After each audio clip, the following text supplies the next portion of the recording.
लगातार आप देख रहे हैं और हम चुनाव पर विशेष करके विश्लेषण कर रहे हैं। यह बताने का काम कर रहे हैं कि आखिरकार चूक कहाँ हो गई हिना साहब। हिना साहब से चूक कहाँ हो गई कि चुनाव वो हार गए। हालांकि बहुत लोग पीठ थपथपाने वाले थे चुनाव के दरमियान, ये हो जाएगा, वो हो जाएगा, सब कुछ खत्म हो गया। 4 बार चुनाव हारना पड़ा हिना साहब। अब फिर 5 साल के बाद ही चुनाव आएगा।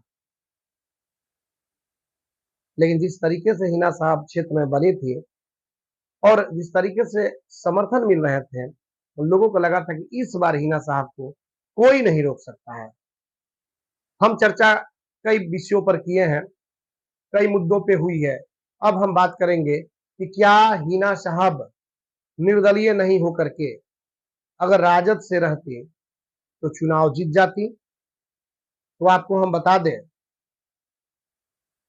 कि राजद से रहती तो क्या होता, लेकिन हम इसके पहले आपसे गुजारिश करेंगे कि आप एटीएन लाइव के यूट्यूब चैनल पर जाएं और ज्यादा से ज्यादा सब्सक्राइब करें। फेसबुक पेज पे जाएं, ज्यादा से ज्यादा एटीएन लाइव बिहार को फॉलो करें और उसके बाद इस खबरे को देखें। कितना इंटरेस्टिंग ये खबर है। हिना साहब आरजेडी से रहती तो जरूर चुनाव जीत जाती। कैसे जीत जाती ये भी हम आपको बता दे रहे हैं। आप 2019 को याद कीजिए। BA, BCom, BSc, MA, MCom करें विश्व की सबसे बड़ी यूनिवर्सिटी इग्नू से। सॉल्व असाइनमेंट्स और गाइड बुक्स प्राप्त करें। संपर्क करें Mahakal computers, DAV PG college के पास, पंच मंदिरा मोड़ से दाहिने, Siwan. RS James and jewellers, जहां आपके लिए हॉलमार्क जेवर एक से बढ़कर एक डिजाइनों में उपलब्ध हैं। वहीं लेनी हो गोल्ड, डायमंड या चांदी के जेवर तो आज ही चलें सिर्फ और सिर्फ RS जेम्स एंड ज्वेलर्स। सबसे विश्वसनीय shop, Lal palace, station road, Siwan. Mobile number 9572658649 और 7979869474।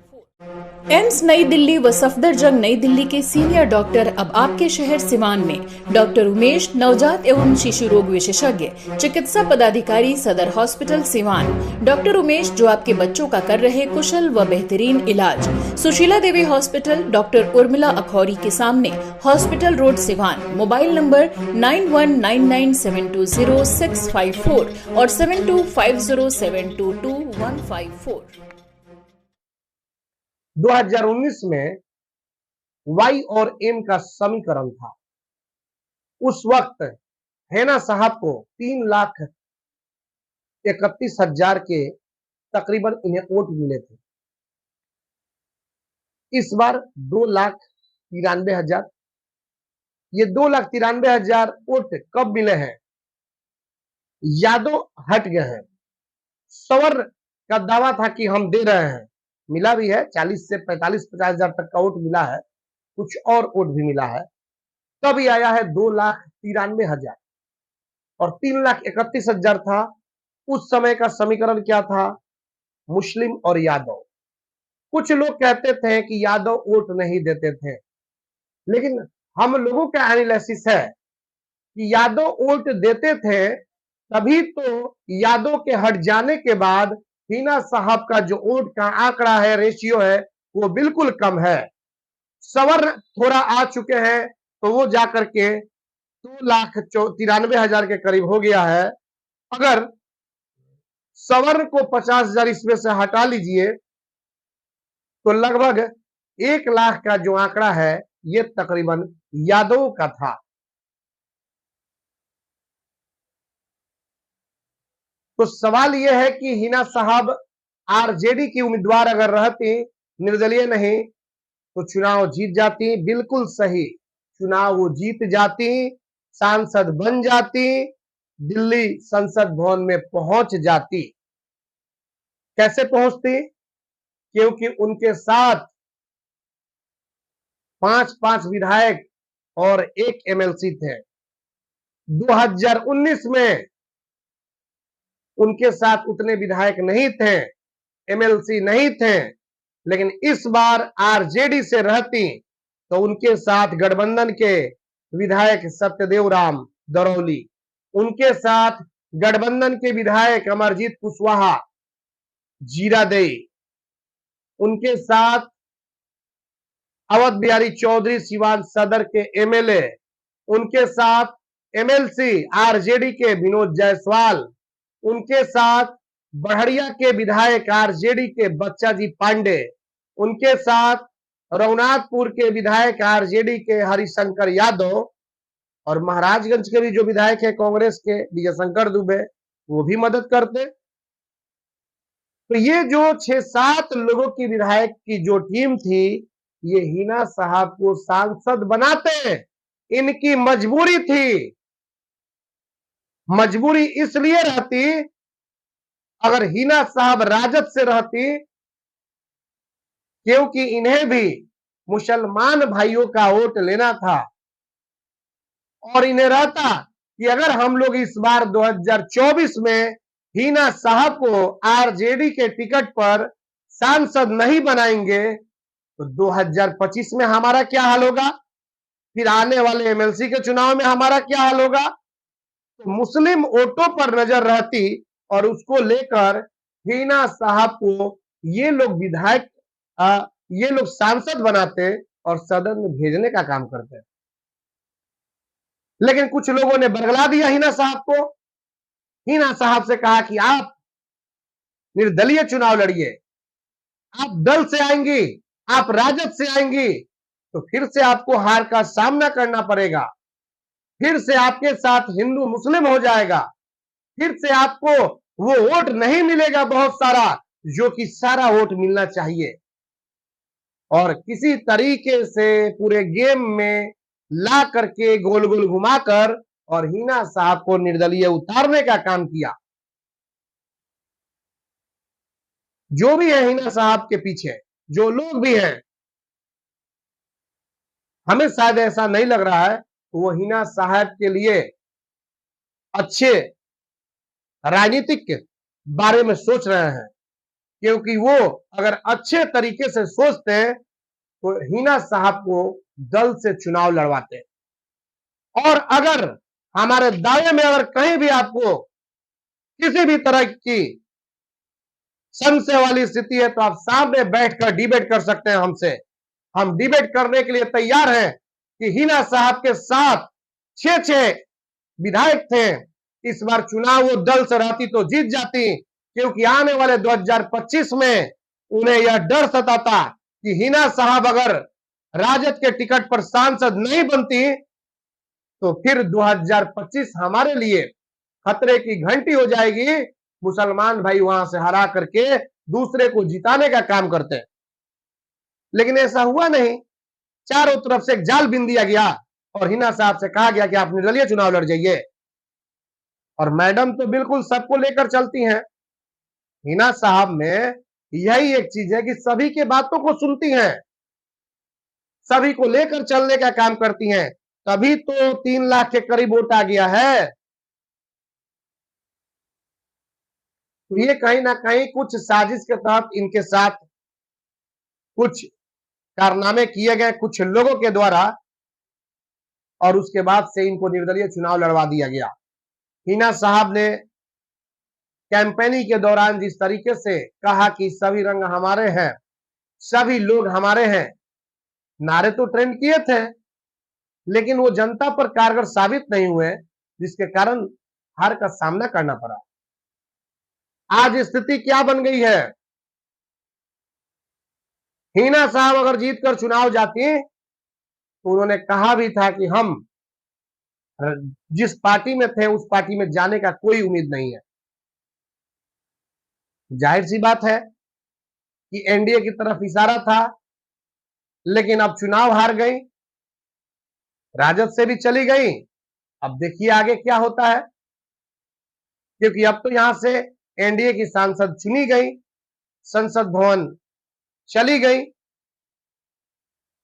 तो जो सलाहकार लोग थे, सलाह देने वाले थे निर्दलीय चुनाव लड़ाने का, उन्हें भी थोड़ा सा इस पर मंथन करना चाहिए। ये मंथन ऐसा नहीं है कि आज आप कर देंगे और 2 दिन के बाद समाप्त हो जाएगा और फिर से वही नौटंकी ड्रामा शुरू हो जाएगा, बिल्कुल नहीं। सलाहकार का मतलब होता है कि किसी को आप अगर अपना समझ रहे हैं तो अच्छे सलाह दें, नहीं तो साइड हो जाए, किसी को डुबाने का काम नहीं करें। और हमें तो लग रहा है कि बहुत अच्छे अच्छे सलाहकार भी है ना साहब के पास, और तब इस तरीके की बातें हो गई। 6 विधायक थे राजद के, उन लोगों की प्रतिष्ठा दांव पर रहती। हिना साहब अगर राजद से टिकट लेकर के चुनाव लड़ी रहती ना, तो आज वो सांसद रहती सिवान की। क्योंकि इन 6 विधायकों को यह डर सताता कि हिना साहब को अगर हम नहीं जिताएंगे तो 2025 में मुसलमान भाई हमारे बाइकआउट करेंगे, विपक्ष में वोटिंग करा देंगे और हमें हार का सामना करना पड़ेगा। लेकिन ऐसा कुछ नहीं हुआ। Get ready to experience a school that will not only teach your child, but will also inspire them to become the best version of themselves. At Don Bosco, we believe in providing an educational journey that's both fun and challenging. Experience the magic of learning.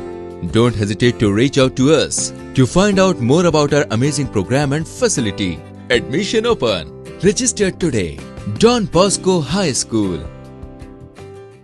City Montessori high school सह coaching centre बुढ़िया माई मंदिर के पास Gandhi Maidan Siwan. CBSE curriculum class 1 से 10 तक की व्यवस्था। नए सत्र में नामांकन प्रारंभ। Smart class, well maintain hostel, ultra modern computer lab, English spoken की सुविधा। एकमात्र ऐसा विद्यालय जहां री एडमिशन चार्ज नहीं लिया जाता है। सिटी मोंटेसरी हाई स्कूल सह कोचिंग सेंटर बुढ़िया माई मंदिर के पास गांधी मैदान सिवान। प्रचार अशोक कुमार सिंह। Mobile number 9934989245। भारत सरकार द्वारा मान्यता प्राप्त पलक बुद्धा ITI इलेक्ट्रीशियन व फिटर के लिए नामांकन प्रारंभ। पपौर मोड़, तरवारा रोड, सिवान। ITI के साथ साथ ISC करें। अच्छे मार्क के साथ पास छात्रों को भारतीय सेना में मिलेंगे 40 बोनस मार्क्स व रेलवे में job. WiFi, computer classes, spoken classes, छात्रवृत्ति, gym, library, bag, dress, I card व स्पोर्ट्स बिल्कुल फ्री। एक बार पेमेंट करने पर 25% की छूट।